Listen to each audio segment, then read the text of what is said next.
Momento de entrar en detalle para hablar acerca de un tema que siempre nos tiene que convocar y es la vida de las mujeres, las vidas que se han salvado gracias a la misión de una línea telefónica 123 Mujer Metropolitana que hoy justamente 2 de agosto está celebrando 2 años y por eso para nosotros es un gusto inmenso saludar a esta hora a Natalia Velázquez, secretaria de las Mujeres de Antioquia. Secretaria, muy buenos días, bienvenida. Muy buenos días, André, para ti, para todos ustedes. Para mí también es un honor, como siempre, estar aquí acompañándoles. ¿Cuál es el balance de la línea que ha salvado la vida de muchas mujeres en este departamento? Bueno, son ya 2 años de implementación de la línea 123 Mujer Metropolitana, más de 10.200 personas atendidas. Recuerden que no son solamente mujeres víctimas de violencia, sino también cualquier hombre que sepa de una situación de violencia, cualquier persona puede acudir a la línea. Digo que más de 400 vidas salvadas, porque son atenciones de mujeres en alto riesgo de feminicidio, es decir, un hecho de violencia que implicaba el uso de un arma de fuego o de un arma blanca y en articulación o con la policía o en caso de bomberos o el ejército, si se requiere, acudimos a acompañar y a salvar la vida de esta mujer. Y de los 125 municipios de Antioquia hemos llegado a 121. Si bien pensamos al inicio que llegábamos al área metropolitana con sus 10 municipios, exceptuando Medellín que tiene su propia línea, gracias a una articulación y a un trabajo que no ha parado en todos estos años, en estos 2 años hemos podido llegar a esos 121 municipios. Yo creo que es un balance que nos llena de satisfacción, de orgullo y creo que también de una confianza más fuerte en el Estado respecto a la garantía de los derechos de las mujeres. Secretaria, esta línea llega a generar una situación de llenar un vacío que se presenta en el sistema de protección a las mujeres, especialmente que hoy tienen alguna denuncia por posibilidad de o por agresiones que se están dando precisamente en el interior de sus hogares. Háblenos un poco de eso porque muchas veces se van con una protección de la Fiscalía, pero de allí no pasa más. Exacto, entonces funcionaba así de la siguiente manera. Todos y todas sabemos cómo funciona el 123. Llegaba la llamada a Medellín, pero como no estaba dentro del área que les competía, entonces se declinaba la llamada.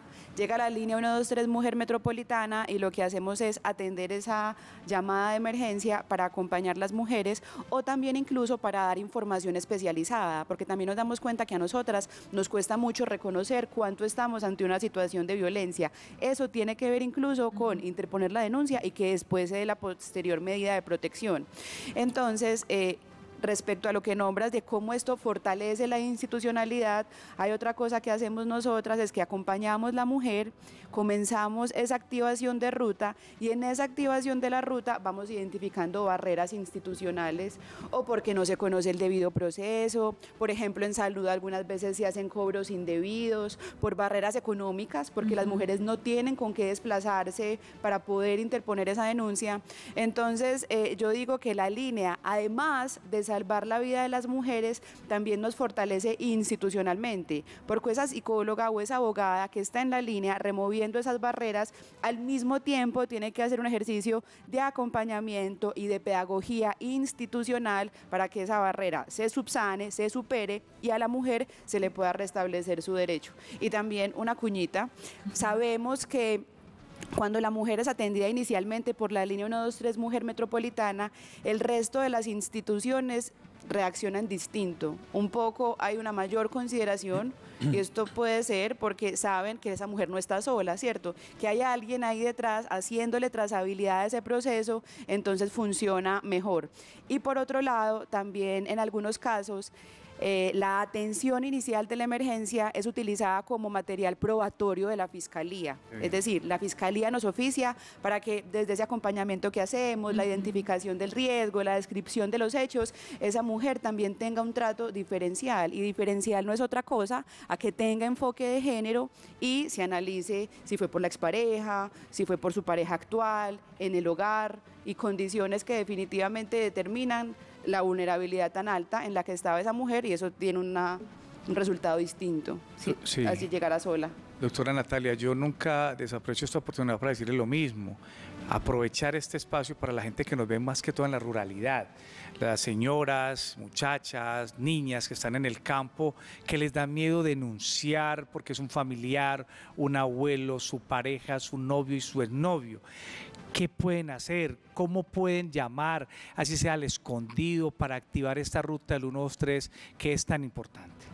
Bueno, hay una ventaja y es que ya en los municipios también se apoyan mucho en nosotras, Perfecto. ¿cierto? Aunque no, hay veces entra la llamada a la línea 123 o hay veces no, pero provocamos que ocurra, bien sea o porque la comisaria de familia llama o porque la inspección de policía se contactan con nosotros y también porque hay una persona encargada de los asuntos de las mujeres, bien sea o la secretaria de las mujeres, que es la que cumple mi rol en los municipios, o la autoridad de género. Pueden acudir a cualquiera de estas instancias y también dependiendo de las violencias, ¿cierto? Si es una violencia sexual o una violencia física, vayan al hospital, que de allá se debe activar la ruta.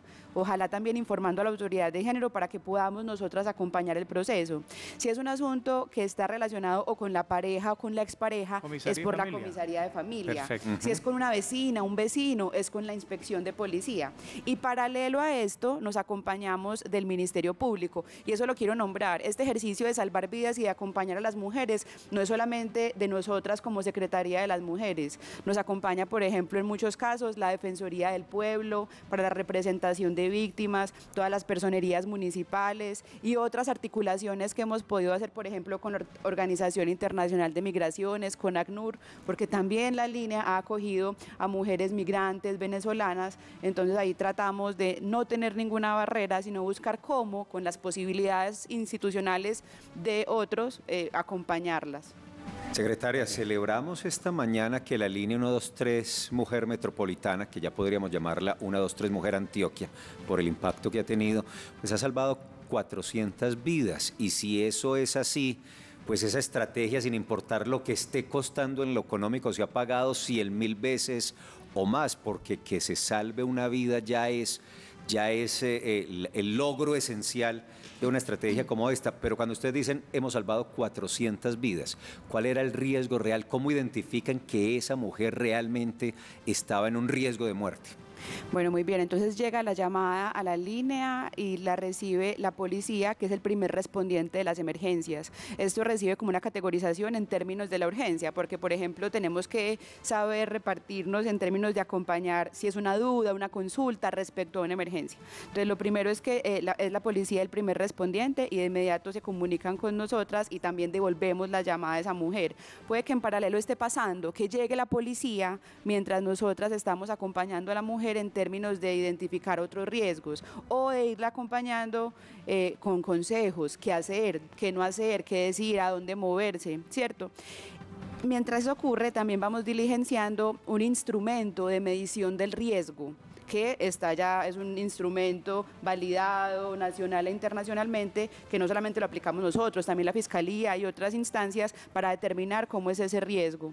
Y así entonces decidimos si es suficiente, por ejemplo, con la policía o en algunos casos también de violencia física, con otras circunstancias, nos acompaña bien sea o el ejército o los bomberos. También. Es importante también en el marco de esa pregunta nombrar que hemos logrado en estos 2 años 92 capturas en flagrancia, bien sea o porque nos acompañan estos organismos de emergencia o por el acompañamiento o el relato que hace la psicóloga o la abogada del hecho. Yo sé que es un reto enorme, yo sé que es un asunto muy complejo, pero sí me llena de mucha satisfacción esa presencia del día a día, esa atención a las necesidades de las mujeres constante, que no descansa, porque los derechos de nosotras no lo hacen y porque las vulneraciones también siempre están. Entonces, tener tan claro cómo es ese manejo del riesgo, articularnos con toda la institución que puede corroborar o puede facilitar que las mujeres estén mejor, yo creo que sí nos tiene que llenar como Estado, como gobierno, de mucha alegría. Y no me puedo ir sin la cuña de agradecerle mucho al gobernador, porque les voy a contar una infidencia. Cuéntela. Por ejemplo, para que tengan todas y todos una noción de lo presupuestal. Históricamente, este año la Secretaría tuviese para ejecutar un presupuesto de 1.900 millones de pesos. Con eso no hay cómo hacer nada, literalmente. Pues hay cómo hacer acompañamiento, cómo hacer formación, pero no acciones afirmativas concretas que salven la vida de las mujeres. Este año, por ejemplo, llevamos ejecutado 11.000 millones de pesos. Wow. Eso es desde el compromiso ético y político del gobernador. También tengo que decir gracias a mi equipo y a la gran capacidad de gestión que tiene y que tenemos, y que esto nos ha permitido no parar un solo día. No ha habido un día desde que creamos la línea y los hogares de protección en que hayamos parado. Entonces yo creo que desde todo punto de vista hay mensajes muy positivos, porque esto ¿qué mensaje da? Que las violencias no son normales, ¿cierto? Que no es un asunto que se puede ir por entre las líneas. Que es cultural, como creen Sí, claro. algunos todavía, infortunadamente. Que hay que dar ese primer paso para que la voluntad política y presupuestal se concrete en acciones, y lo más importante, la sanción tanto social como institucional. Claro. Social, que es que El reproche. claramente hablemos Claro. de cuáles son las violencias, También. sin eufemismos, sin dorarlas o sin taparlas. No, hay que hablar claramente de lo que son, y que al mismo tiempo vean que hay un Estado presente que facilita el acceso de las mujeres a la justicia, a pesar pues de todavía las complejidades y las barreras que persisten. En materia presupuestal eso es 10 veces 10 más. veces. más. lo que Eso tenía demuestra previsto. claramente una voluntad política y un compromiso total con el asunto. No hay duda. Secretario, usted dijo que el impacto es de 121 de los 125 municipios de Antioquia. Sabemos que Medellín tiene su propia línea 123. A los otros 3 territorios, ¿por qué no se ha llegado? ¿No se ha necesitado? ¿Qué ha pasado ahí? No, No. esto depende mucho de las articulaciones en los municipios. También puede ser, es importante que sepan que la línea es una parte de cómo operamos el programa Mujeres Viviendo Libres de Violencia. Aún así, hay cobertura de todo el departamento, porque hay otras duplas de psicóloga y abogada que no están dentro de la línea, sino que sí están más en el territorio puntualmente, acompañando que tengan la ruta, cómo funciona la ruta, que cada quien haga lo que le corresponda, acompañando a la autoridad de género, las comisarías de familia. Esto es un desafío muy grande. Entonces, si bien la línea no cubre los 125 municipios, el equipo territorial de las mujeres de Antioquia sí está al frente de dar lineamientos y de acompañar a las mujeres, pero también de fortalecer las capacidades locales en los 124 municipios, exceptuó Medellín, pues por la capacidad que nombraste que tiene. su propia línea. Secretaria, usted ahorita nos decía que en esa línea también, por supuesto, se brinda orientación en primera medida acerca de qué puede ser un riesgo, cuál situación es anormal, y que muchas veces la víctima no lo logra identificar o está en un proceso de negación que no le permite verlo. ¿Cuáles son esas señales que indiscutiblemente pues indican que hay una posible violencia o que ya está ocurriendo una violencia? Las violencias van escalando, ¿cierto? Entonces comienzan por lo general con violencias psicológicas. ¿Qué son las violencias psicológicas? Todas estas situaciones que tienen que ver con amenazas, Insultos, con restricciones, sí. insultos, Claro. Opinar sobre qué nos ponemos. Hay mujeres... Que hay parece casos tan simple y tan que parece inofensivo. simple, exacto, que parece simple, pero va evidenciando cómo es ese poder desigual. Porque Sí. nosotras no opinamos sobre qué se ponen o qué no, ¿cierto? ¿Por qué llegar hasta ese punto? ¿Por qué restringir algunas veces las relaciones familiares? Entonces, esa violencia va escalando, y ya después entonces pasamos lo que es una palabra, lo que es una manipulación, ya después llega a un insulto, y ya después va llegando a un empujón, o ya después también va llegando en términos de las relaciones sexuales a no tener consentimiento de las relaciones sexuales. Así entonces está definido que los feminismos es ese continuum de las violencias, y yo diría pues que el epítome, ¿cierto? No hay nada más desafortunado que esa muerte de una mujer por su pareja o su expareja. Y por ejemplo, este año llevamos más de 8.000 casos de violencia intrafamiliar. De esos 8.000 casos, el 70% es contra las mujeres, y después sigue contra las niñas, los niños y las adolescentes. En una menor escala ya después es contra los hombres. Eso nos da mensajes muy complejos en términos de que hay una, ¿cómo lo puedo llamar? Hay como una incongruencia entre lo que expresamos en Antioquia. En Antioquia amamos la familia, somos muy familiares, adoramos a las mamás, ¿cierto? No hay nada más querido en Antioquia que la madre, pero ¿qué está ocurriendo entonces si más del 80% de las violencias dentro de la familia es contra las mujeres y los hogares no son entornos de protección? Yo creo que eso también hay que hablarlo, develarlo claramente, para que también nos preguntemos en las relaciones del día a día, cómo estamos interactuando en nuestras familias y qué sobrecargas les ponemos a las mujeres, porque hay violencias de muchos tipos. También es un tipo de violencia no acompañar ningún proceso de la casa, o de la limpieza, o de la crianza de los hijos, ¿cierto? Esas masculinidades violentas, apáticas, apartes, también tienen que ver con esta construcción tan complicada que le hemos oído nombrar mucho por estos días, que es el patriarcado, y es como nosotras somos a un lado, con menos posibilidades algunas veces, y los hombres con una forma de aparecer en el mundo, digamos que de más privilegios. Secretaria, de aquí de esta línea 1, 2, 3 Mujer Metropolitana se desprende o hace parte de un componente muy importante y son los hogares de protección. Porque ¿qué haríamos sin esas mujeres que se enfrentan a condiciones de violencia extrema, situaciones muy complejas, muchas veces con sus hijos, pero encuentran ese entorno protector que las saca de ese entorno de violencia? Eso tenía que ver también con la pregunta que me hacía ahorita Felipe de cómo hacemos para brindar protección una vez llega la llamada. Entonces, en paralelo vamos aplicando el instrumento de identificación del riesgo, pero también vamos corroborando si esta mujer necesita hogares de protección. Los hogares de protección son una medida de alojamiento temporal que también pueden estar las mujeres con sus hijos y sus hijas.